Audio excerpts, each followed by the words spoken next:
अस्सलाम students, welcome to my channel Calculite. I hope आप सब खैरियत से होंगे जी।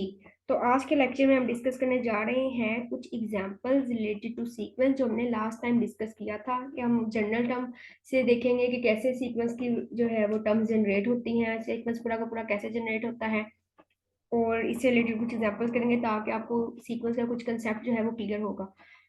तो आज का लेक्चर स्टार्ट करने से पहले आप लोगों से मेरी रिक्वेस्ट है कि अगर आप लोगों ने अभी तक मेरा चैनल सब्सक्राइब नहीं किया तो आप लोग काइंडली मेरा चैनल सब्सक्राइब करें, इसको ज़्यादा से ज़्यादा मेरी वीडियोस को लाइक करें, शेयर करें, अपने फ्रेंड्स को भी रिकमेंड करें। ठीक है, तो आप लोगों को फ़ायदा हो रहा है तो आप दूसरों को भी फ़ायदा पहुंचाएं। ठीक है, ज़्यादा से ज़्यादा शेयर भी लाजमी कीजिएगा।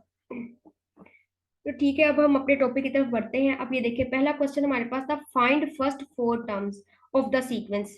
क्वेश्चन यहाँ पे लिखा नहीं हुआ लेकिन मैंने इधर लिख दिया है किसी भी तरह ना, तो मेरे पास वो मिसिंग हो गया page. Find first four terms of the sequence, जिसकी इन्होंने जनरल टर्म ये हमें गिवन थी, ये हम इन्होंने गिवन की है जनरल टर्म। उन्होंने कहा है इसकी आपने फर्स्ट फोर टर्म्स फाइंड करनी है। अब जनरल टर्म से हम लोग कैसे फाइंड करेंगे? फर्स्ट फोर टर्म्स हमें पता है कि यहाँ पे हमने सिंपली एन की जगह पहले वन पुट करना है तो हमारे पास फर्स्ट टर्म आ जाएगी। जनरल टर्म से तो जनरल टर्म से सारी वैल्यूज हम निकाल सकते हैं, सारी टर्म्स निकाल सकते हैं सीक्वेंस की। बस आपने जो है वो बारी बारी जो है ना उसके अंदर पुट करते जाना है। वन पुट, एन की जगह वन पुट करेंगे। देखिए, एन की जगह वन पुट किया, माइनस वन, ऊपर एन की जगह वन आ गया। यहाँ पे एन का स्केयर है तो वन का स्केयर बन गया। माइनस वन की पावर वन माइनस वन नहीं होता है, और वन का स्केयर वन, तो मेरे पास इसको मल्टीप्लाई किया तो आंसर माइनस वन आ गया। अब हमने सेकंड टर्म, ये फर्स्ट टर्म आ गई सीक्वेंस की। ठीक है, उन्होंने कहा था फर्स्ट क्वेश्चन था कि फर्स्ट फोर टर्म्स फाइंड करनी है। अब हमने सेकंड टर्म निकाली तो एन की जगह मैंने टू पुट कर दिया। देखिए, यहाँ पे एन की जगह टू आ जाएगा और यहाँ पे टू का एन का स्केयर है तो यहाँ पे टू का स्केयर बन जाएगा। तो ये देखिए ए टू टर्म ऐसी लिखी हुई है, माइनस वन का स्केयर, टू का स्केयर, तो इसका आंसर मेरे पास क्या आ गया? फोर आ गया। ठीक है, अब मैंने फाइंड करनी है थर्ड टर्म। ठीक है, तो एन की जगह हम क्या पुट करेंगे? एन की जगह थ्री पुट कर देंगे, यहाँ पे थ्री आ जाएगा और यहाँ पे आ जाएगा थ्री का स्केयर, तो माइनस वन का क्यूब।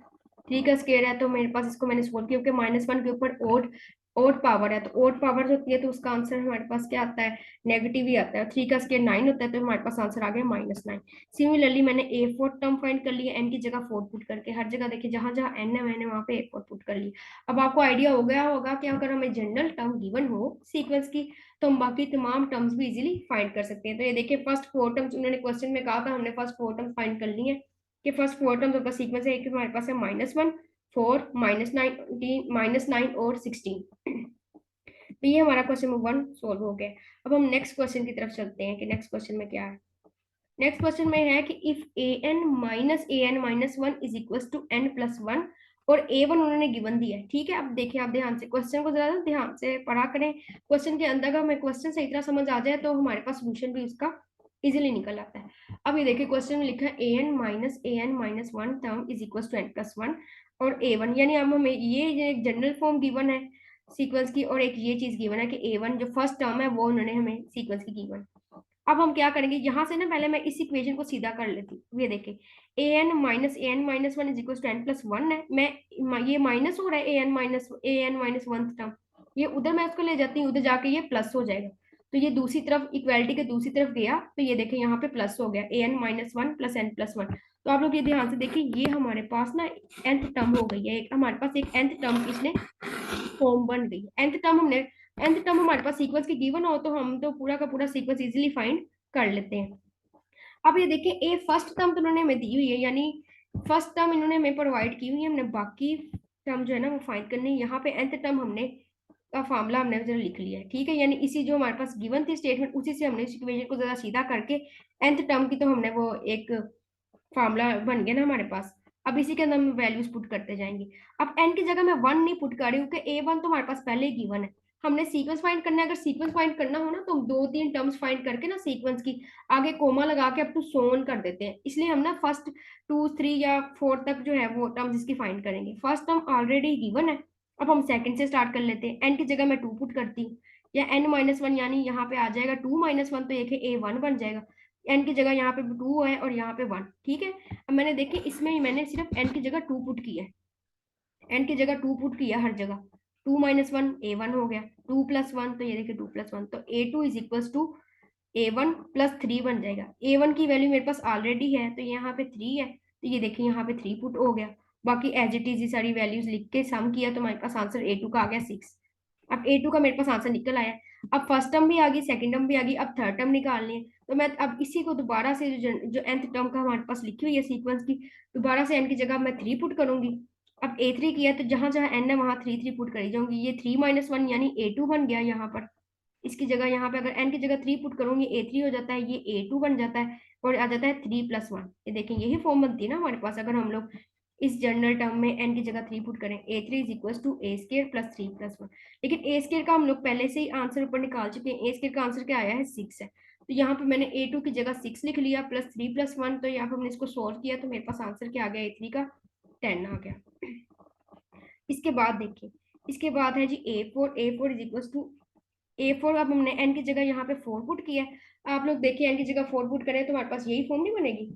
A4 = A3 + 4 + 1, क्योंकि n - 1 है तो 4 - 1 ये 3 हो गया, प्लस 4 + 1 विच इज इसको मैंने ऐड किया तो मेरे पास आंसर आ गया 15।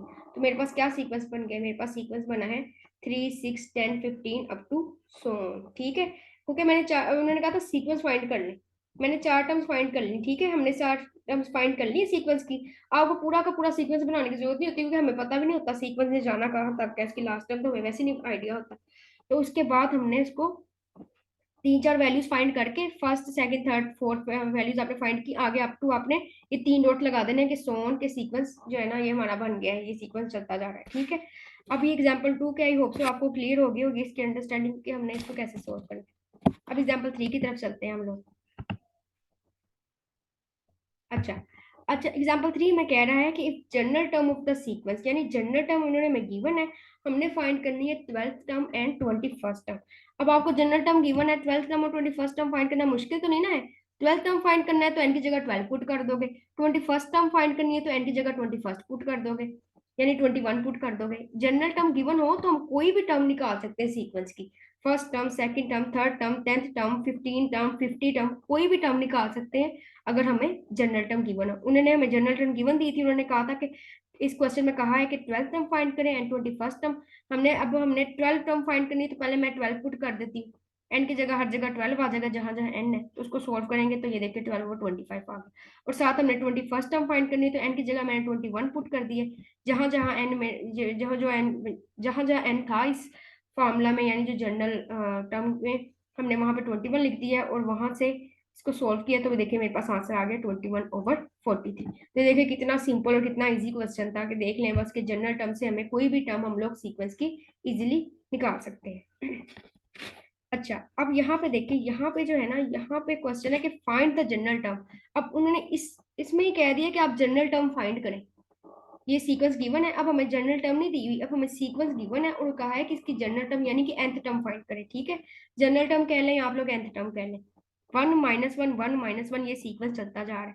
अब यहाँ पे हमें नजर आ रहा है कि पहली टर्म 1 है, दूसरी टर्म -1 है, फिर तीसरी टर्म 1 है तो चौथी टर्म -1 है। हमें खुद ब खुद पैटर्न समझ आ रहा है कि अच्छा जी पांचवी टर्म हमारे पास क्या आएगी, आप लोग बताएं, 1 आएगी। तो 6th टर्म हमारे पास क्या आएगी, -1। ठीक है, 6 टर्म -1, फिर इसके बाद 1, फिर इसके बाद -1। हमें पता चलता जा रहा है कि यहाँ पर कि जो टर्म्स हैं वो ऐसे इसी पैटर्न से फॉलो हो रही है, 1 - 1। तो इसकी हमने जनरल टर्म जो है ना वो ऐसे लिखी, an = -1 की पावर n - 1। -1 की पावर n - 1 इसलिए लिखा है कि देखिए अगर -1 है, n की जगह अगर हम लोग 1 करें पुट तो वो क्या हो जाता है, 1 - 1 क्या हो जाता है, 0।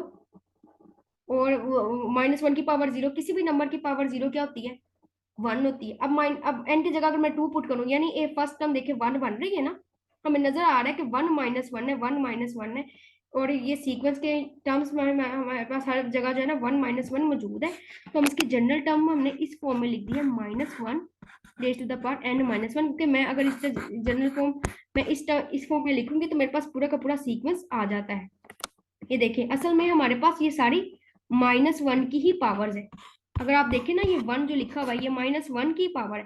ये -1 की पावर अगर 0 कर दूं तो ये मेरे पास 1 बन जाएगा। अगर मैं -1 की पावर 1 कर दूं तो मेरे पास -1 हो जाएगा। अगर मैं -1 की पावर 2 कर दूं तो मेरे पास फिर 1 आ जाएगा। तो आप लोग देख सकते हैं ये जो सीक्वेंस लिखा हुआ है ना यहाँ पे सीक्वेंस है, ये -1 की पावर का ही सीक्वेंस है।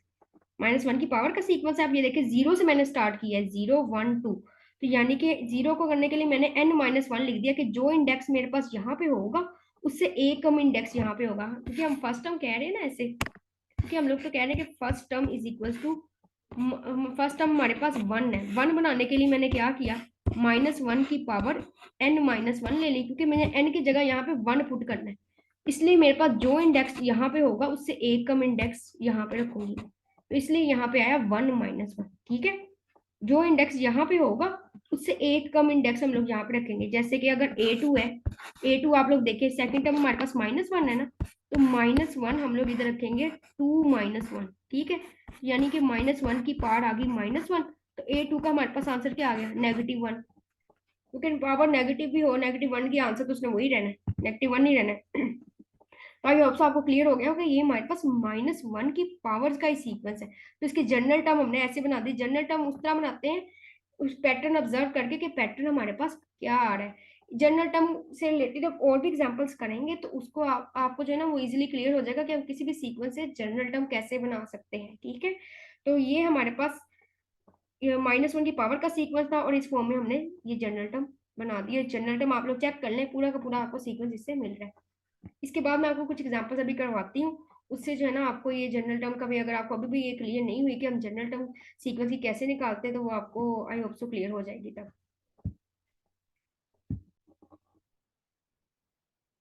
जी, तो ये हमारे पास एक्सरसाइज 7.1 का जो है वो अब क्वेश्चन है 1 to 8, उसमें हमने फाइंड करनी है next term of the following sequence, यानी ये हमें सीक्वेंस गिवन है, ये देखें, और इसकी हमने नेक्स्ट 2 टर्म्स फाइंड करनी है। अब नेक्स्ट 2 टर्म हम लोग कैसे फाइंड करेंगे, अब हम क्या करते हैं, पहली जो हमारे पास टर्म होती है उसको एज इट इज लिख लेते हैं, फिर हम लोग देखते हैं कि हमारे पास दूसरी टर्म कैसे आएगी पहली टर्म को यूटिलाइज करते हुए।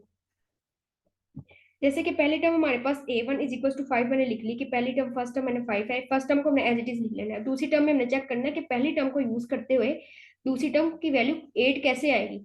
अब हमें पता है अगर 5 में 3 प्लस करूँ तो 8 आ जाता है। ठीक है, अब मैं देखूंगी कि तीसरी टर्म में मेरे पास कैसे आ सकती है दूसरी टर्म को यूज करते हुए। अब मैं देखूं, a3 मेरे पास ऐसे आ सकता है कि अगर मैं 8 में प्लस करूं 3 तो 11 आ गया। अब a4 मेरे पास, ये देखिए ये चौथी टर्म मेरे पास कैसे आई है, अगर मैं a3 में, यानी ए जो 3 का आंसर है उसमें प्लस करूँ 3, इसका मतलब हमें पैटर्न समझ आ गया, यानी हमने हर जो वो नेक्स्ट टर्म है उसमें, जो प्रीवियस टर्म है उसमें 3 ऐड करते जाना है, तो हमारे पास नेक्स्ट टर्म आती जाएगी। यानी a5 है, a5 कैसे आएगा, अगर मैं a4 की वैल्यू में, यानी a4 की हमारे पास टर्म है उसके अंदर 3 ऐड कर दूं। अब हमें पता चल गया 17, ये 17 ऐसे आया, a5 पता चल गए। अब आपको उन्होंने कहा था नेक्स्ट 2 टर्म फाइंड करो, यानी आपने a6 और a7 ये 2 फाइंड करनी थी। अब जब आपको पैटर्न समझ आ गया तो अब आपको कोई भी टर्म आगे जितने भी निकालने को कहेंगे उसमें प्रॉब्लम नहीं होगी। अब आपको क्या करना है, a6 टर्म निकालना है, तो आपको पैटर्न समझ आ गया कि जो हमारे पास प्रीवियस टर्म का आंसर होता है उसमें 3 प्लस कर लेना होता है। 17 में प्लस किया 3 तो मेरे पास a6 टर्म आ गई यानी 20। अब a7 का टर्म निकालनी है, तो 20 में क्या प्लस कर लूंगी, 3 प्लस कर लूंगी 23, तो मेरे पास देखें a6 और a7 आ गए। बस हमने पैटर्न ऑब्जर्व करना है कि हमारे पास पैटर्न क्या बन रहा है। ठीक है, उससे जब आपको पैटर्न समझ आ जाएगा तो आप इजिली टर्म्स निकाल सकेंगे। तो hence the next 2 terms are 20 and 23। अब एक और एग्जाम्पल करते हैं हम लोग, जैसे कि दूसरा क्वेश्चन ले लें। दूसरे क्वेश्चन में हमारे पास है 25, 21, 17, 39, ये एक सीक्वेंस गिवन है। उन्होंने कहा है कि इसकी नेक्स्ट 2 टर्म्स निकालनी। पहली देखें टर्म हमने एज इट इज लिख ली। अब हमने दूसरी टर्म में हमने ऑब्जर्व करना है कि हम लोग दूसरी टर्म जो है वो कैसे आएगी पहली टर्म को यूज करते हुए।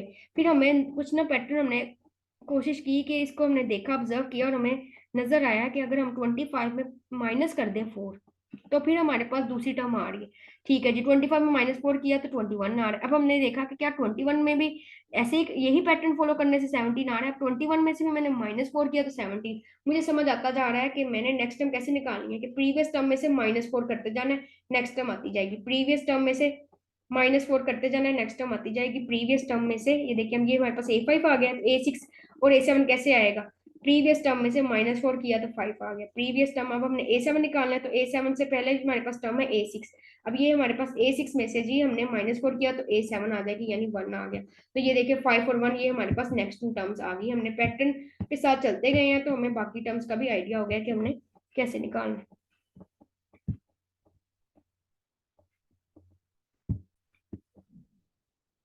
जी, तो अब क्वेश्चन नंबर 15 डिस्कस करते हैं एक्सरसाइज 7.1 का। मैंने आपको एक दो क्वेश्चंस करवा दिए 1 to 8 में, जो एक पार्ट में हमने करने थे उससे रिलेटेड ही बाकी क्वेश्चन आप इजीली इसको कर सकेंगे।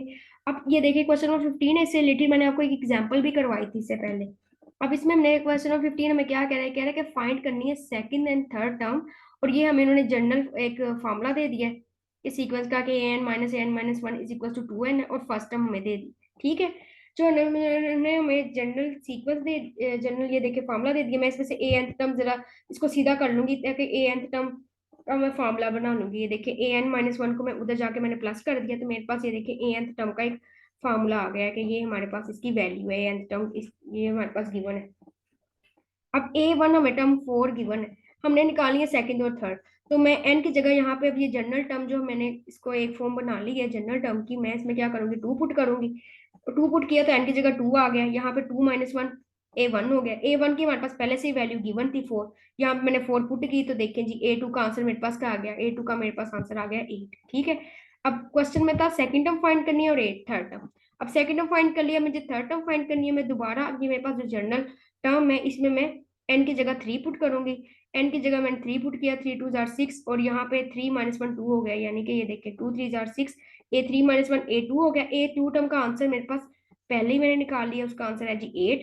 तो A2 की जगह में 8 पुट किया है, तो 6 प्लस 8 इसका आंसर क्या आ गया 14। ठीक है, ये आंसर आ गया 4, और ये A1 पहले से गिवन था, A2 का हमने आंसर निकालिया और A3 का निकाल लिया। देखा कितना इजी है क्वेश्चन, बस आपको एक दफा समझ आ गई जनरल टर्म की तो आपको बाकी क्वेश्चंस करने में कोई मसला नहीं होगा। इसका एक सीक्वेंस का पैटर्न देखना है और एक हमने जनरल टर्म देखना है। सिमिलरली देखिए क्वेश्चन नंबर 16 भी एज इट इज, इसमें हमें सीक्वेंस गिवन है, लेकिन इसमें अब हमें इन्होंने ए फोर्थ टर्म दी है। अब उसी तरह ही हम लोग ए nth टर्म को जरा सेपरेट कर लेंगे, यानी कि हमारे पास जनरल फॉर्म जनरल टर्म आ जाए ना, हमारे पास ए nth टर्म का ही फार्मूला बन जाए। तो ए nth टर्म हमारे पास आ जाएगा n+1 प्लस an-1। अब हमारे कहा है कि फाइंड करना सीक्वेंस, सीक्वेंस फाइंड करना है, तो इसका मतलब आपको मैंने पहले ही कहा था जब सीक्वेंस फाइंड करने का कहे तो हमने बस पहली वाली 2 3 4 वैल्यूज निकाल देनी होती है।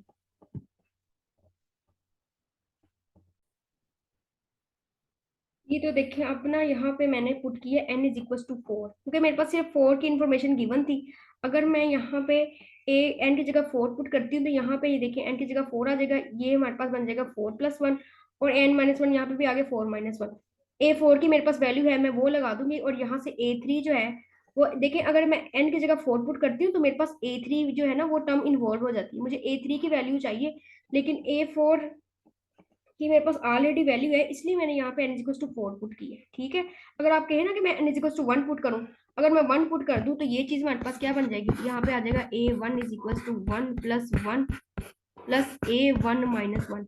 अब ये टर्म जो हमारे पास A0 तो टर्म बन गई, हमारे पास A0 टर्म तो नहीं ना है, तो ये हमारे पास A4 टर्म है। हमारे पास जो गिवन डाटा है हमने उसको यूटिलाइज करते हुए बाकी सीक्वेंस की जो है ना वो टर्म्स फाइंड करनी। ठीक है, इसलिए मैंने यहाँ पे n इक्वल टू 4 पुट किया, वहां से मेरे पास इसके अंदर A3 वाली टर्म इन्वॉल्व होगी, क्योंकि 4-1 3 बन जाता है। ठीक है, अब A3 टर्म कैसे आएगी, 14 में से आप -5 कर लो तो ये देखो 9 आ गया, तो A3 हमारे पास टर्म क्या आ गई 9। ठीक है, put n is equal to 3 in 1। अब मैं n इक्वल टू 3 पुट करती हूँ जी इस इक्वेशन में, n इक्वल टू 3 पुट किया, A3 इज इक्वल टू 3+1, और an-1 इसकी जगह आ गया जी A2। ठीक है, n की जगह देखो बस 3 पुट किया तो यहाँ पे 2 आ गया। अब A3 की वैल्यू मेरे पास है, मैं A2 की इजिली निकाल सकती हूँ। A3 की जगह 9 पुट किया है, ये 3+1 4 हो गया, 4 प्लस A2 की वैल्यू मेरे पास आ गई। सिमिलरली जो है वो A2 की वैल्यू निकाल ली, सिमिलरली A1 की वैल्यू निकाल लेनी है, तो हमारे पास जो है ना वो आंसर आ जाएगा। ये देखिए A1 की वैल्यू है, यहाँ पे मिस प्रिंट है, ये A1 की वैल्यू है A1 की। ठीक है, तो ये देखिए हमने सारी वो 3 4 टर्म्स ही नहीं हमने निकाल ली हैं, क्योंकि सीक्वेंस फाइंड करना है तो हमें पता है 3 4 टर्म्स फाइंड करके आगे 100 लिख देंगे, तो हमारे पास सीक्वेंस जो है ना वो ये हो जाएगा, आगे 3 डॉट आपने लगा देने हैं। क्योंकि उन्होंने हमें सीक्वेंस कहा था कि आपने सीक्वेंस फाइंड करना है, तो हमें ये नहीं पता उसकी लास्ट टर्म कौन सी है। हमने वो 2 3 4 वैल्यूज फाइंड कर दी है। देखो पहली वैल्यू ये सेकंड, ये फर्स्ट टर्म है, ये सेकंड टर्म, ये third term, fourth term already given थी, आगे मैंने कोमा लगा के डॉट डॉट डॉट लिख दिया कि अप टू सोन ये हमारे पास सीक्वेंस फाइंड हो गया। आई होप सो अब आपको जो है वो सीक्वेंस से रिलेटेड एग्जांपल समझ आ गई होंगी। अगर आपको फिर भी कोई इशू हो तो आप लोग मुझे कमेंट सेक्शन में बताइएगा। तो आज के इतना ही काफी है, अब हम नेक्स्ट लेक्चर में डिस्कस करेंगे अरिथमेटिक प्रोग्रेशन, या और इससे रिलेटेड डिस्कस करेंगे थीमेटिक मीन। ठीक है, तो आप लोग जरूर मेरा नेक्स्ट लेक्चर भी जरूर देखिएगा, और ये अगर आपको ये वीडियो पसंद आई हो, आपको समझ आया हो, तो इसको जरूर लाइक कीजिएगा। अल्लाह हाफिज।